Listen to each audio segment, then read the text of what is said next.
Prior to Sunday night's win in the NFC Championship game, sending the Philadelphia Eagles to Super Bowl 52, workers in the city of brotherly love greased light poles in an attempt to prevent fans from climbing up them after the game.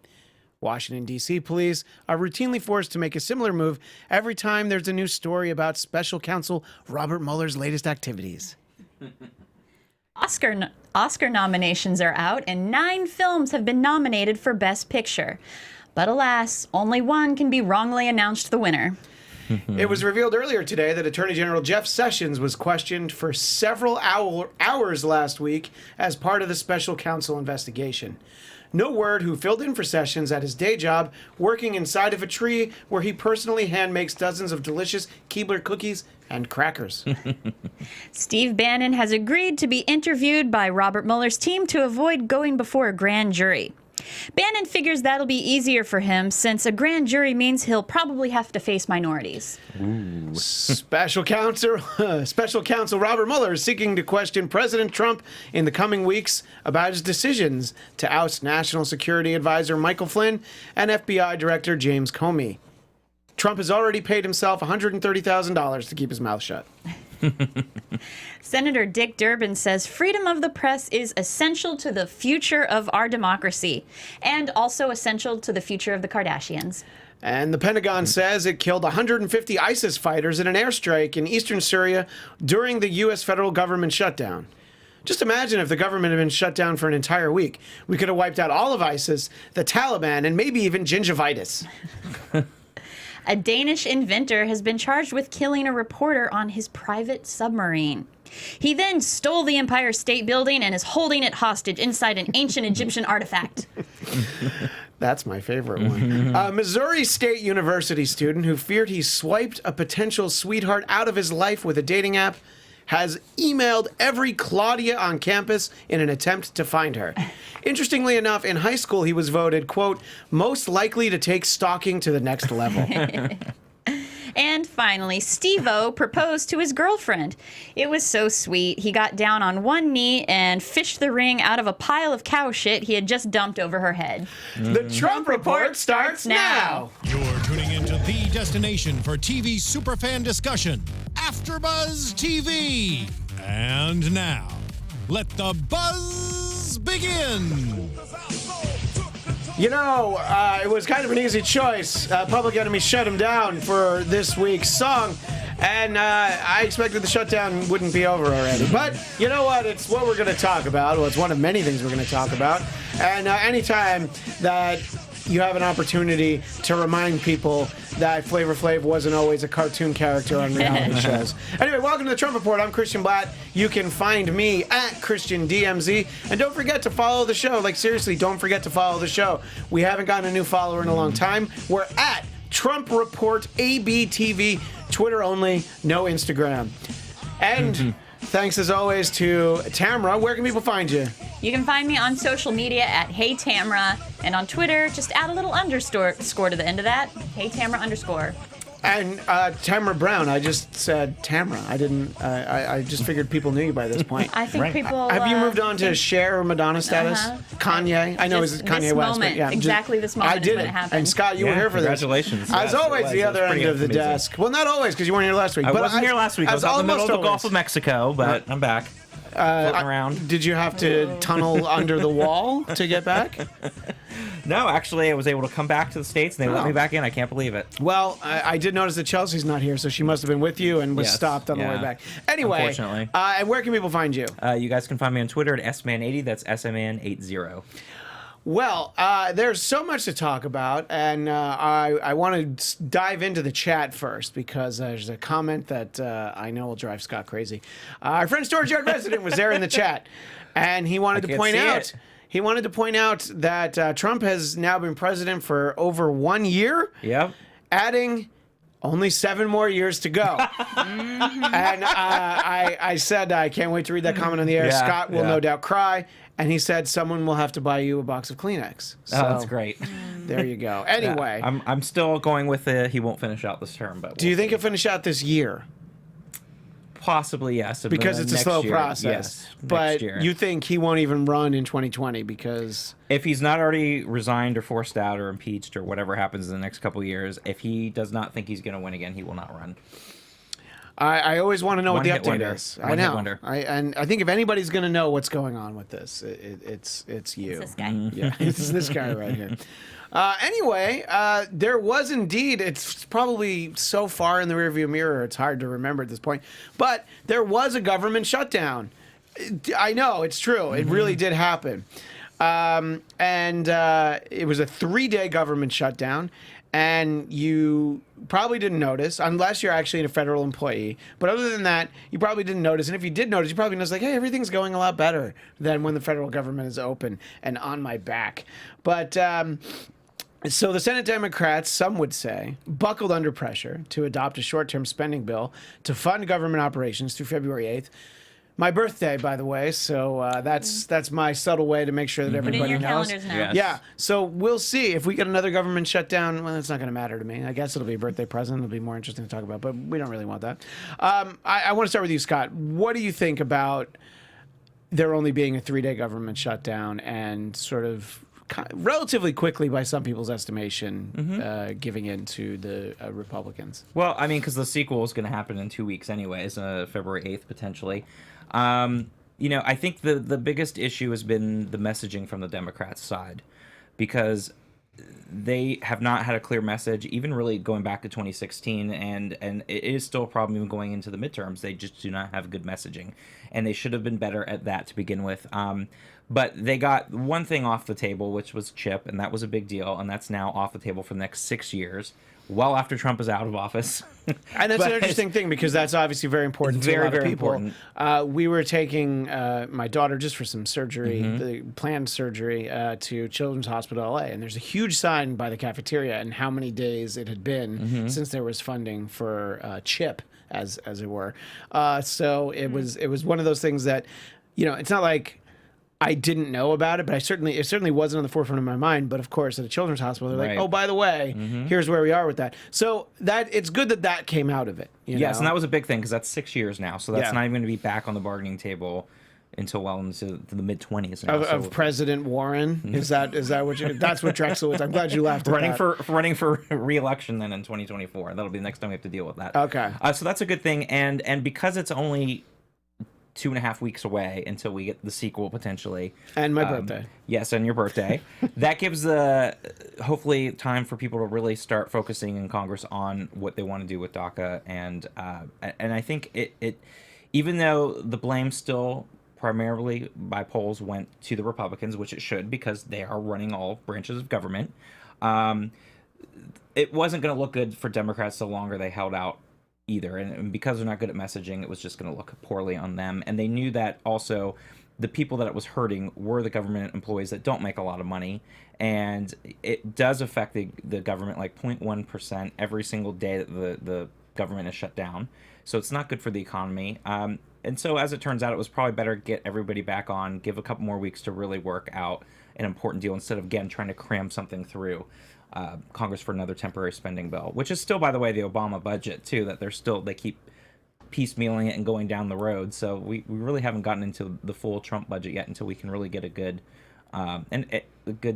budget put into place. And it's ridiculous. They're just kicking the can down the road, and they're using it for political leverage, which never was the case 25, 30 years ago, and it needs to really go back to that. But you know that budget, leverage. The Trump budget's going to be amazing. It's going to be stupendous. It's going to be the best we've ever seen. And perfection takes time. It does. So much winning. Yeah, you can't help it. Tamra, when you hear about all this, you hear about a government shutdown that didn't last for very long. I feel like it's very easy to just sort of be like, okay, so what difference is that going to make? What jokes can I write about it? But obviously, if it was a prolonged thing, it could have been a problem. But what's the feeling you have? Do you think that the American people care? That, if it had gone on for months, eventually not everybody, lots of people would have been impacted by it. But what do you think the feeling is? I don't think it impacts much. I have a few friends with government jobs that they were very invested in it, but I don't think a lot of people, it doesn't affect their day-to-day lives that much, so they don't really notice. The thing that I found hilarious was the outgoing message on the White House voicemail saying, blaming the Democrats for the shutdown, and it's just the further divisiveness that this has caused. Well, not caused, but just contributed to. The Republicans blame the Democrats blame the Republicans. It's just like, it always feels like every bill, everything that happens, it's another opportunity for Trump to just create further divisiveness, and that's it's insane, but it's also hilarious. I don't know. No, there is a very hilarious aspect to it. He's very good at the things that he does. Like, the things that he does well are infuriating, I think, for a lot of people, but it's kind of why people who only voted for him because he was the not Hillary choice on the ballot have really come around on him. And you just find a lot more people, and it's not a huge number of people, but people who just voted for him to vote for him, they like love this guy now because of all the reasons where you're like, oh, should the president be doing that? Should he be talking like that? And I guess that's what they like. The interesting thing to what you said, Scott, was, and granted it's one poll that I read, but the polling that I read is that the people who were blamed for the government shutdown were Democrats and President Trump. Congressional Republicans were kind of let coast on that a little bit. It's interesting because they're blaming Trump and the Democrats, and yes, of course, because they don't have the supermajority. But it's not really Democrats' fault if they are the minority party, as our friend Drexel was quick to point out rather angrily on social media several times over the weekend. I mean, look, they can throw the wrench in there because when you need 60 votes, you need those votes from Democrats to make things pass. But again, Mitch McConnell was doing a lot of his usual shady political maneuvering to make it look like it was on the Democrats when a lot of it was on the Republicans. And we know for a fact that they'd asked to at least keep the military paid during this, when the government was shut down. Yeah. And Mitch McConnell kept saying, no, we want to make sure we get this deal done. We don't want to prolong this. From his perspective, but it's still, he basically said, no, we will not pay the military during this downtime, and then they tried to turn around and blame the Democrats. But, it's political theater, and it's a shame. It really doesn't help either side because it makes everyone look bad because, of course, they get paid during the shutdown, conveniently, and that can't be changed. So it makes both sides look horrible and childish and really bad in the majority of the eyes of the American people, because when you're affecting a lot of federal government's employees' work and you're shutting down national parks, it's a shame for something that really shouldn't be to this point, that we should be doing this every 2 weeks or every couple months. And it's a shame that it's come to this point where we're playing political football with budget that used to be a routine thing that was always passed in the years past. Yeah, I mean, it's been a while since we've had an actual shutdown, but we get close to it all the time. Right, and the fact that we have to keep doing this every couple of months and it becomes leverage for one side or the other is the part that's ridiculous, where it shouldn't get to that point. And it never was in the past, and now we're letting everything become a win or a loss, and that's sort of Trump's big thing, is black or white. It's just win or loss, and he's going on Twitter saying that he won, and it's ridiculous. He didn't do anything either. He sat in the sidelines the whole weekend, and as far as what we've been told, and didn't help with any negotiations when he's supposedly the great negotiator.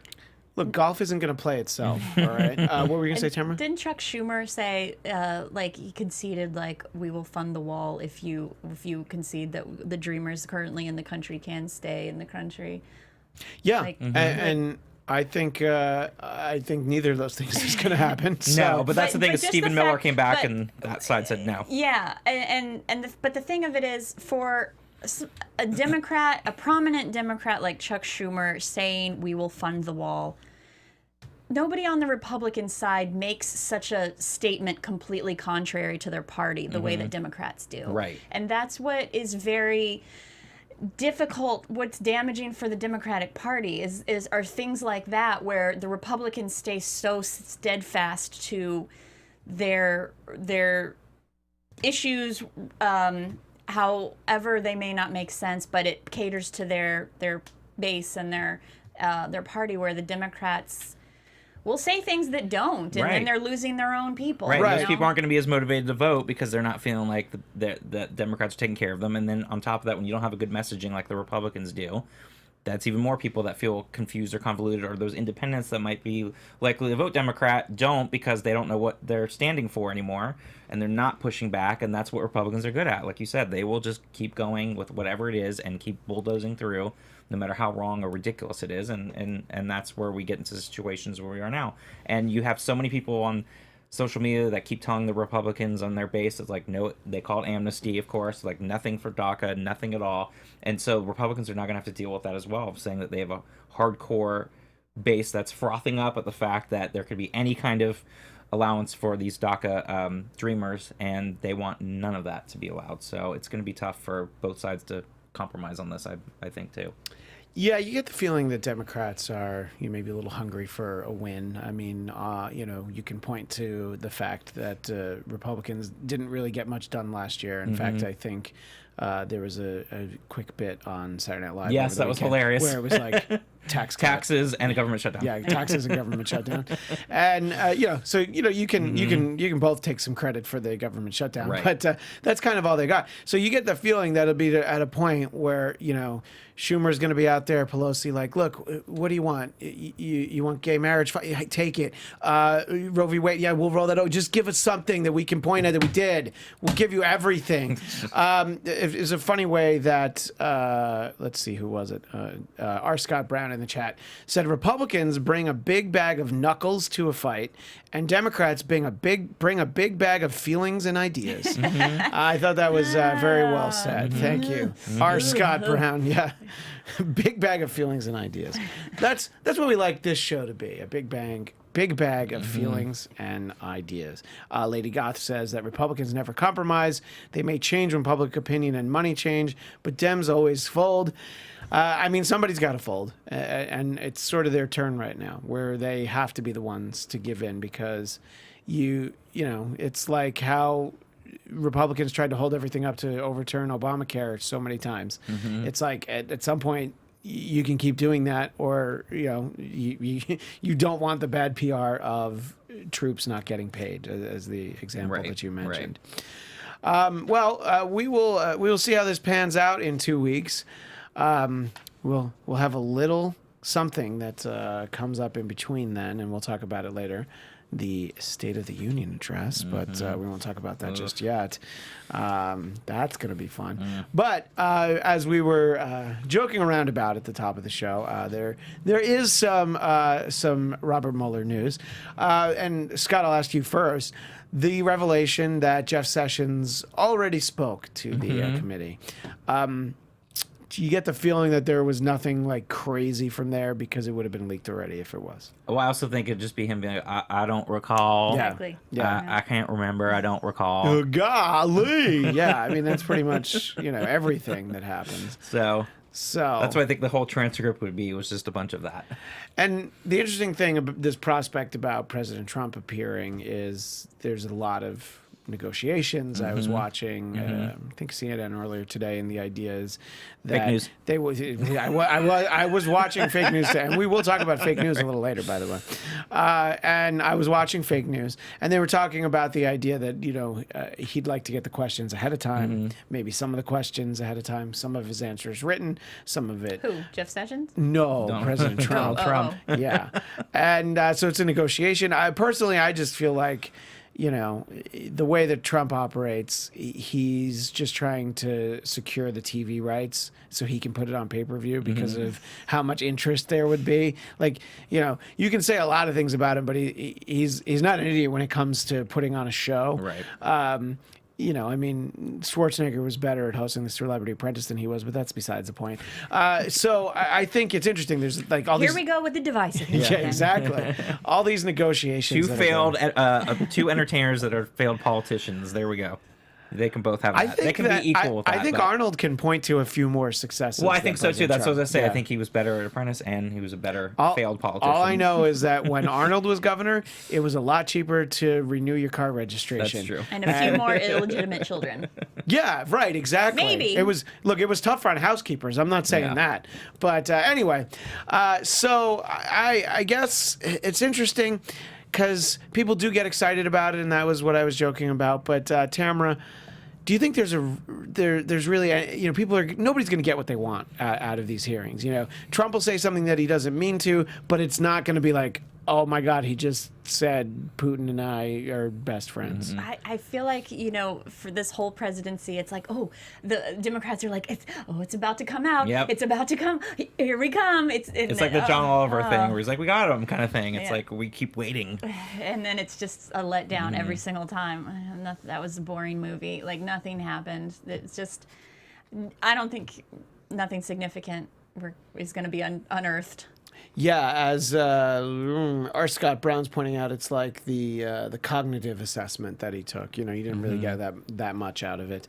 And the interesting thing about the doctor's health report is, according to that, he is 239 pounds and 6'3", which puts him 1 pound away from obese, except, of course, that on record he's 6'1". Right. So the 239 pounds is probably, and look, fat shaming is a real problem these days, but he does not look like he used to. And the revelation about the way he eats, you're like, hey, could that be what does him in? Is the Colonel? Yeah. And Ronald McDonald? Ronald McDonald, the cheeseburgers every night. I do, as a joke writer, I do just I'm like, it's not worth our time to joke about his weight and joke about his hair when there's so many other things. Reasons to hate this man. I know, But then when they work so hard, like they're gonna lie about how tall he is, so that it's like, well, they just lie about his weight, right? Like just say he's 219. I'm like, what do I? I just feel like it's part. Like I feel like we're in this propaganda machine that I just haven't seen. And it just always reminds me of North Korea now with all the their whole Twitter thing with all their stuff. And I'm like, this is crazy. Like, we're in America, and this is like this propaganda thing now, lying about his weight and his height and talking about how great he is at sports and he's the best ever. I can't even believe he's 6'1". I couldn't either. That doesn't even seem accurate because he's not. When he walks into a room, he's never taller than. No, I feel like Ivanka's taller. Yeah, I think it's the hair that when it's combed over just right adds a few extra inches granted, there. she's wearing stilettos, but I don't true. think he's even 6'1". Well, I'm 150 again if he's 239, so I can't even remember. I'm still going by my driver's license from 12 years ago says 150. I'm 150. I couldn't even tell now. you when I was 150. But anyway, if he's 239, I'm 150. That's all I'm saying. Anyway, so That's what mine says. Anybody in the chat actually 150? Let us know. I was back. Oh in the no, day. I really was. Yeah. That'll never happen again. But well, yeah, that's true. No, once I got married and and like that was as much weight as I was ever going to lose the rest of my life. Maybe that was the driver's license weight that Donald Trump had in his New York driver's license. He's like, I'm just going to go with that number. Yeah, that's like that's it was close like from enough. 15 years ago. Yes. But of course there are more significant things to talk about, but that happens to kind of be one of the funnier ones. And I think if they didn't lie and they said, the actual height and weight, it's not as funny, Yeah. But then see, there's a gray area because then when you get to be Chris Christie fat, then it's funny again because that's just like too much.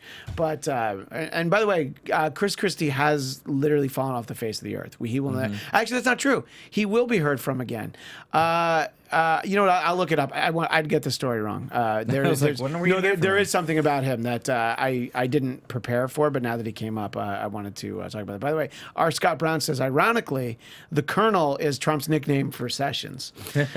Anyway, so wrapped up into all of these investigations is a story that if you watch Fox News and read the Drudge Report, you would think that this is the big story right now. And it's not like it's insignificant, but it's being played up. I was going to say trumped up. You can't use that term anymore. That term is perfect for what that is. It's ruined getting now. trumped It's up. ruined forever. And you can't say trumped up. There's 5 months worth of texts missing between these FBI agents who were lovers. And it seems like a fake story only because the guy's name is Peter Strzok. And I'm like, well, there's clearly a letter missing from there, and Lisa Page. And, these just sound like romance novel characters. But they were once part of Mueller's probe. And they have, from what we can see, there's some damning comments about being anti-Trump. And they sent each other 50,000 texts, and they were dating. So to me, I'm thinking that what's missing is just some of the really kinky stuff Yeah, that thank God we can't see.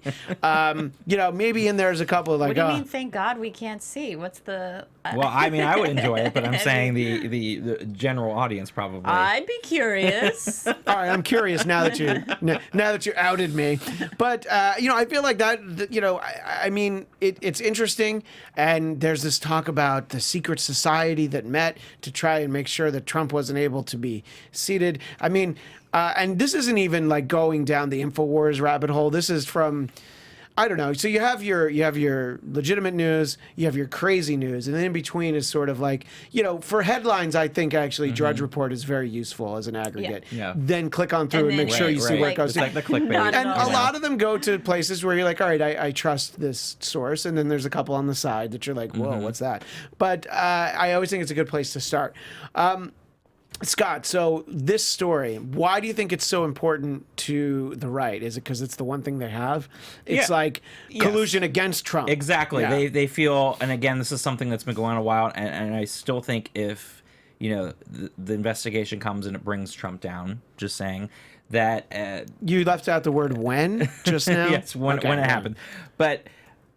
the issue is you're going to have a group of probably 20% of the country that's going to feel like, again, this was the deep state, this was the establishment, they couldn't handle him and all the winning, and they're bringing him down, and he's trying, you know, he was shaking up everything. And you'll have people that no matter what happens are going to say that he was brought down by this deep state and by this bias here in the FBI and the Justice Department. And so it's something they've been going on, and why the Trump administration's actively pursuing a lot of these FBI agents to be vetted, and that they want some of them pushed out. And that was a whole story going on with FBI Director Chris Wray. You know, there was the whole rumor that he was going to resign if they kept pushing back, and that, you know, it's kind of ridiculous. For one, they don't have the control to be doing that, and the Trump administration is putting themselves into legal jeopardy by trying to push this narrative of trying to push out FBI agents that may not support them. Because again, it's the flip side. So now you're supposed to have only people in these government positions that 100% support you. Again, that's like an authoritarian North Korea type attitude, where you're only going to have people that are like-minded, that are going to support you and back you up. And then, you know, then there's an investigation going on that you think is going to be fair. There are people like FBI agents and other people that are there for the best of the country, and are going to be Republicans as well. Like Mueller is a Republican and a Republican appointee, that are going to look for the best interests of the country. And there are going to be people that are Democrats and independents that are as well, and that are able to work through their prejudices, because that's what they do in their job on an everyday basis, regardless if it's investigating the President of the United States to someone doing any other crime. And for this story to become bigger than it is just shows that they're so desperate at this point to grasp at any kind of straws here, because this investigation is ongoing, and it's going to continue for probably the next year at least. At least. Tamra, if you're in the FBI and you're dating someone and you have a government-issued phone, do you think that would be the place where you'd talk about your efforts to, not allow the, despite how people feel, legally elected president to actually take office? Is that the place to do it? Sometimes you just can't help it when the love bug is in your heart. That's where you get a second phone. A second phone. You get a burner. Yeah. Come on. When you hear a song on the radio that reminds you of your true love, and you just got to let them know at that moment, you don't have time to fumble for your other phone. That's true. You got to get it out. Yeah, but I would never do that. I feel like Republicans on social media, that they're like mic drop that they love to use all the time is, you lost, get over it. Yeah. So that being the case, then the flip side is, okay, you won. So why do we always have to keep coming up with, you tried to keep him down, and Hillary and Hillary and Hillary. It's just like, if you are saying we lost, get over it. You won, get over it. Yeah, and of course, I'm not the first person to point this out, but so many of the people that would shout that are the same people who think that there should be monuments and flags to a war that they lost, because they can't let that go. I mean, they're trying at this point. Well, and I'd also say those are the same people that would, never want the Electoral College to go away, because without that, you wouldn't get these wins where you get the popular vote going to one candidate and the Electoral College going All to right. the other. So Now, Scott, would you be able to just have a cosmic laugh? This is very hypothetical, that they undo the Electoral College, okay? And then the first presidential election without it, the Republican wins from the popular vote. Yeah.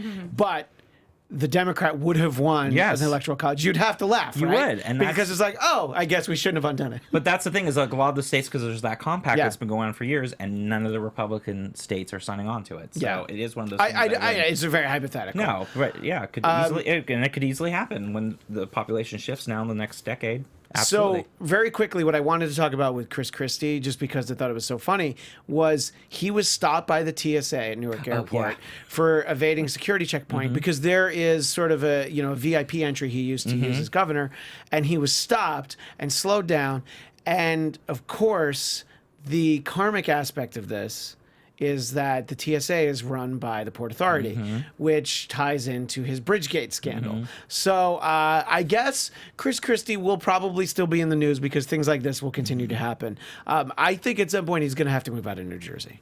Or just get TSA pre-check. You know? Now that he doesn't get that VIP line anymore. I can You know tell you it what? saved me a lot of time. I think you see him coming through, you're still going to be like, oh, excuse me, sir. You just like, I don't know, you put some like kibbles and bits on his shoe. So I was that gonna say you put a drug dog roadblock in barks at- there, but you know, you Exactly. You put the stanchion down and close it off. A lot of people, we'll move on from that, but I just thought it was funny. But a lot of people were very quick to make fun of President Trump's fake news awards. Here's the problem with that. When you look at the list, you're like, yeah, these are all things that he's absolutely right about. These are things, at least most of them. I'm going to look at them again. Yeah, the now. list was But, pretty funny. You look at them and you're like, all right. So the first one, Paul Krugman says markets will never recover from Trump. Dow hits record high. ABC News' Brian Ross sends markets in a downward spiral with a false report. And then, there's the CNN report that had the dates wrong that made them think that they had this amazing bit of news that was actually not that, So all of the things on the list are actually instances of fake news. So you can do another list of, and they do lists of great journalism. But the problem is that he's absolutely right, especially when it comes to like editing the video that made it look like he was overfeeding the fish, which reading that, I'm like, oh my God, that feels like it was 10 years ago. I know, right? But Oh it my wasn't. God. I don't remember that. Yeah, in Good for you, Japan. by the way. Yeah, in Japan, it made it look like he gave all the food to the fish and it would have killed them, and people were very upset. And it's like, just to use a sports metaphor for a moment, it's like the New England Patriots are going to win anyway, but what you can't do is have stupid penalties that give them 15, 20 extra yards like the Jacksonville Jaguars did. And Trump, there's a lot to say about what's wrong with the administration, but you can't be in that much of a rush to be first. You still have to be right. And I think that he's so in their head and he drives them so crazy by calling them fake news that they can't help but then become fake news because they're like, oh, we'll show him. Oh my God, we've got him. And I feel like despite what anybody in the media tells you, look, you're going to have people who are impartial. You're going to have people who are leaning a little bit more right than they'd ever let on because they're in that room at the New York Times or wherever, and they don't want people to know. But I think for the most part, people certainly have an agenda, and it drives them so crazy that this guy's president that they really want that one thing. It's not even like getting the story and having it first. Of course there's all that, but it's like, I just want this to be right so badly, and they just look so bad as a result. Well, but there's two sides to it. One is the list that he gave was very minor things. Of course, there's like two of them that I think are big, but you're right. But even like the fish is just silly. Yeah, it's silly. Like it's all minor, and he always talks about fake news. Well, if it was really all fake news, where's the real stuff on there? Like all that was, errors happen, mistakes happen. And in this world, yes, people are in a rush to get not only first, but when you have social media and people posting things in citizen journalists nonstop that are, right there, especially like Twitter and things like that. Like you'll see things on Twitter quicker than you will see on the terrestrial, on TV and radio and news. There is that rush, and that's been going on since before he became president. So yes, it does lead to errors because people are like, we've got to be first because we have all this competition now in the digital space. But on the flip side too, there's always, it's kind of like the old adage, like a stop clock is going to be right twice a day. Like there's still always going to be things that he's going to be able to say, oh yes, well, they were wrong, because of course their mistakes happen. And in that rush to be first, and like you said, there are people that are going to have biases and they are out to get people, and there is that get you journalism side of it. But he proved nothing to me but just making a joke out of it again, because it was all minor stuff. I'm like, okay, if you were to show some really good stuff here against you, I'd be like, fine. But he didn't. He didn't change anything, in my opinion. What were you going to say, Tamra? I would be interested to see, I agree, there are more flaws in journalism now just because of exactly what you're saying, a rush to be first and the intensity to try to prove him wrong. But also, there's always been errors in journalism. I bet if you go back through, look at 12 years ago, how many headlines were found to be inaccurate as compared to now. It's probably not that different. It's just that they're just under such intense scrutiny now. Sure. Right. I mean, and you do have people that will be overzealous. This isn't the first time. I mean, look what happened to Dan Rather's career because they were in such a rush to have that story about President George W. Bush and the National Guard. Right. And Brian Williams, yes. Yes. Brian Williams, that one's crazy. Yeah. That's just like, I'm on Letterman, I'm going to make it sound like I'm a national hero.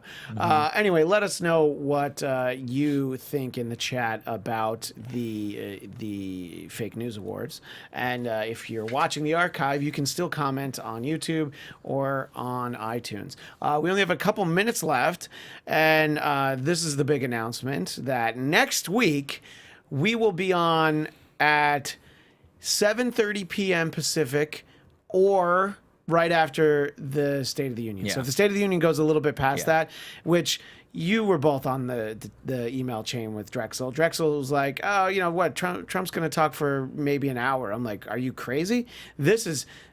he might talk 2.5 hours. This is what it's all like been. A campaign rally rolled up into. I firmly agree that there's a lot of the time he doesn't like being president.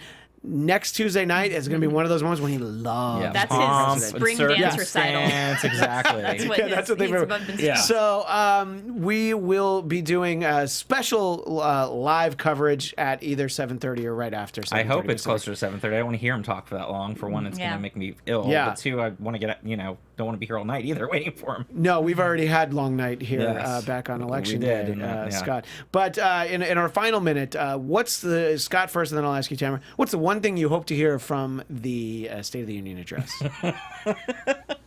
Oh, geez. Oh, maybe I should start with Tamara here. So I have a second here. Mine are just silly. I can't wait for the next Kofifi or whatever the flub that he's going to call somebody the wrong name, call a country the wrong name, I'm just going to look forward to those things. Yeah. I personally hope it's like one of those golf matches where the first second where it's quiet, you have the guy who shouts out, Baba Booey! So I think that would actually, that'd be a great moment. I wonder how much he's going to repeat himself. How many times he's going to say the same thing over again.